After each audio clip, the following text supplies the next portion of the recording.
Be seated.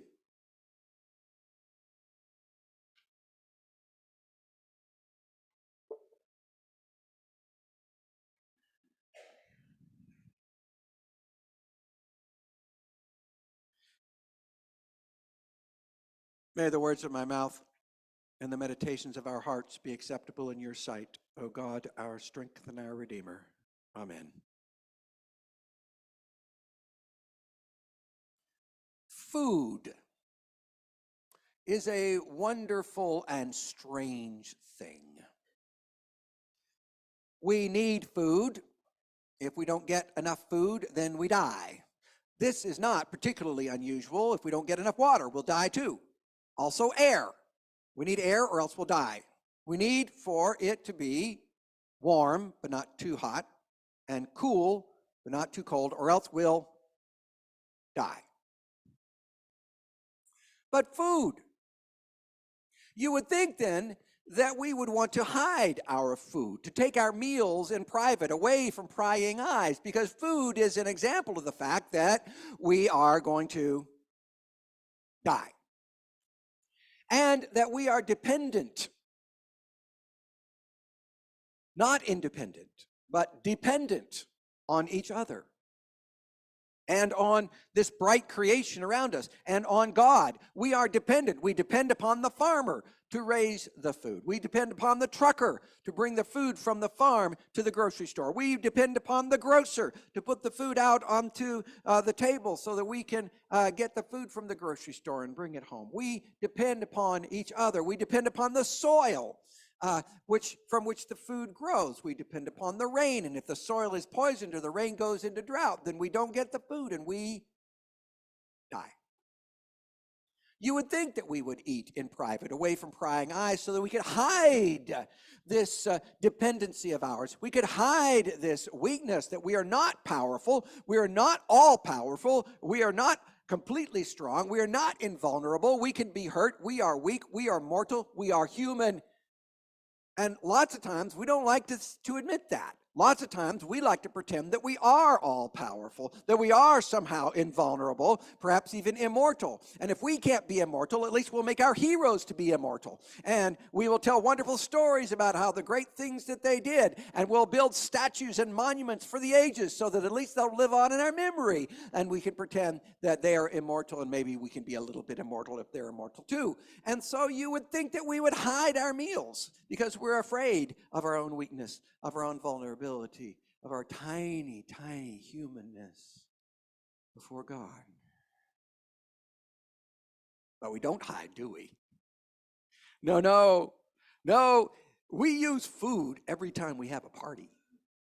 We have birthday cake at birthdays. We have wedding cake at weddings, and you better eat a piece of the wedding cake or else grandma will get all over you if you don't eat that piece of wedding cake. You don't have to have the nuts and you don't have to have the string beans, but you better have a piece of wedding cake at the wedding. Yes, you should. And at every single holiday, we have hamburgers at 4th of July. We have turkey at Thanksgiving. We have roast beef at Christmas. And on Easter, we have a chocolate bunny. It's a part of the thing. We always celebrate our holidays with food. We make our mortality into a means of connection, into a means of celebration, perhaps even into a means of praise. Strange and wonderful food. When we eat together, literally, the stuff of our bodies comes from the same place. So we are one people. We belong with each other. We are family.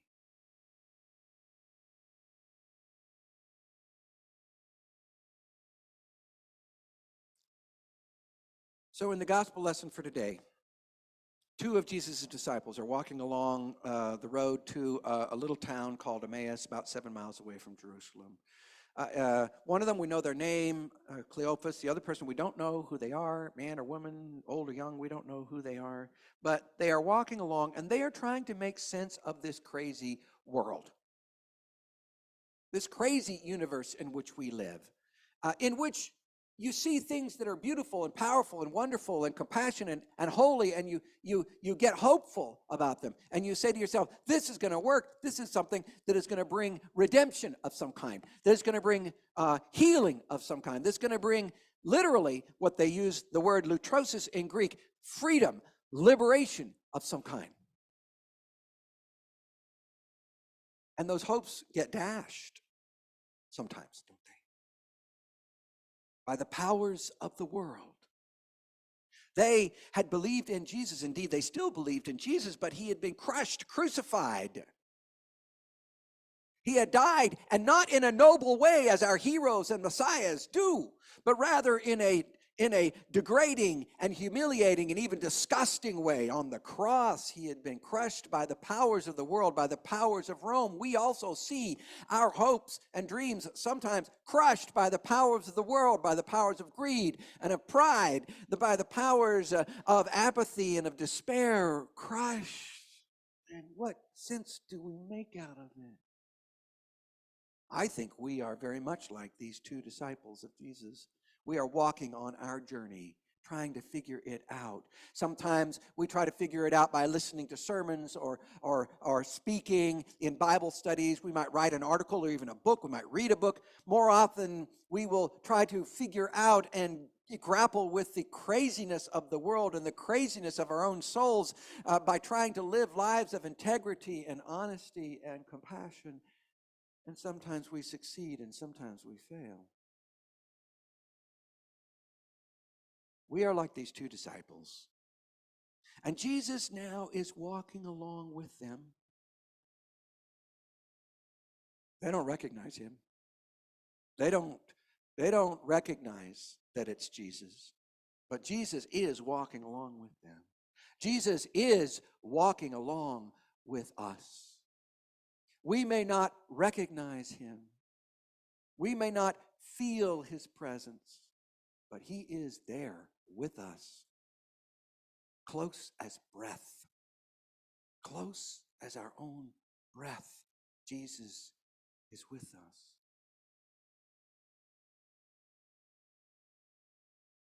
Jesus says, what were you all talking about along the way? And they say, oh, are you the only person in Louisville that hasn't heard about it? It's on all the news feeds, everywhere. There was this person who was powerful and mighty, a prophet, powerful in word and deed. And our religious leaders handed him over to a death sentence, and he was crucified. And we had thought he would be the liberation of Israel. And we've heard a rumor. Not only that, but we've heard a rumor that this Jesus might be risen from the dead, that God's life might still be active and powerful in the world, even though we've seen it crushed again and again. We have seen it, and yet still, and that's why we're here in church, because we heard this rumor that Jesus is risen from the dead, and we want to find out more. And Jesus says, oh, you foolish and slow of heart to believe. Didn't you read the Bible? The prophets are clear that the Messiah, the one who brings liberation, the one who brings freedom, is not invulnerable, is not strong to the point where he cannot be hurt. Rather, precisely the opposite. It is necessary. It is inevitable. It is of the nature of God that the Messiah will suffer. And that his followers, by the way, will suffer too. And then the Messiah will be killed.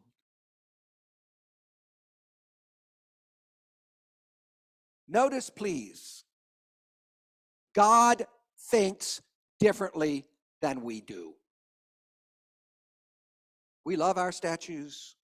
We love our memorials, and those are fine. There's nothing wrong with statues and memorials. They exist in order to remind us of people who have exemplified the kinds of values that God wishes us to follow.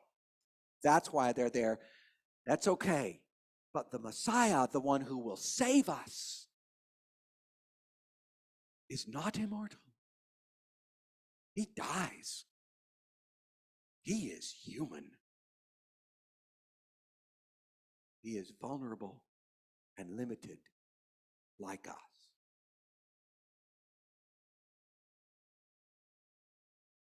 And from that vulnerability, even from that defeat, God raises him up. God thinks differently than we do.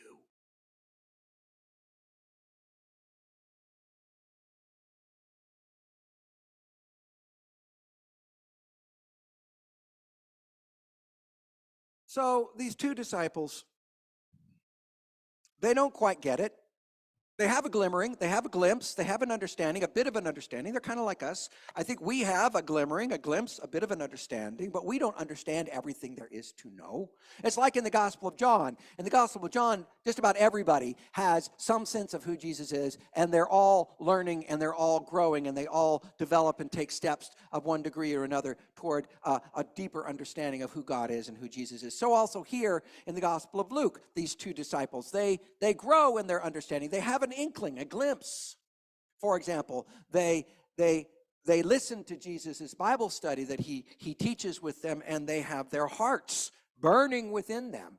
They can feel their hearts burn within them. They have a sense of the presence of God. And when they get to the end of their journey in Emmaus, they follow the teachings of Jesus. And in this particular case, the teaching of Jesus that they follow is not that new. It's very, very old. It's a part of Jewish tradition and a part of Muslim tradition and a part of many other religious traditions. This particular piece, this little bitty piece, kindness to strangers, loving your neighbor. They get to Emmaus, they get to the place where they're going, and the day is almost over. It's getting dark. It's dangerous to walk on the roads, especially by yourself, especially at night. And so they say, come on in and stay with us. Kindness to strangers. One of the fundamental requirements of service to God. And Jesus comes in. And he stays with them. They have a glimmering, but they don't fully understand. I think we also have a sense of the presence of God, and we also have many insights and powerful items of faith that strengthen us and show us what God is like, but we don't have the whole picture. We don't have all the answers. We're doing well if we get some of the questions right. But Jesus still walks with us. And Jesus still comes to us. And we invite him in, and now the guest becomes the host. And Jesus takes the bread, and he blesses it, and he breaks it, and he gives it to them. Just like he took the bread and blessed it and broke it and gave it at the feeding of the 5,000, just like he took the bread and blessed and broke and gave it at the Last Supper, so also now he takes the bread and he blesses it and he breaks it and he gives it to them. And that's when they see him over the food,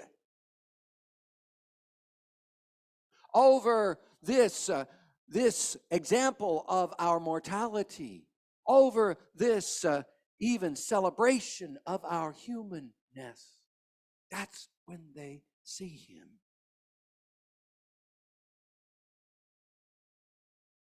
Now, Jesus walks with you and me all the time.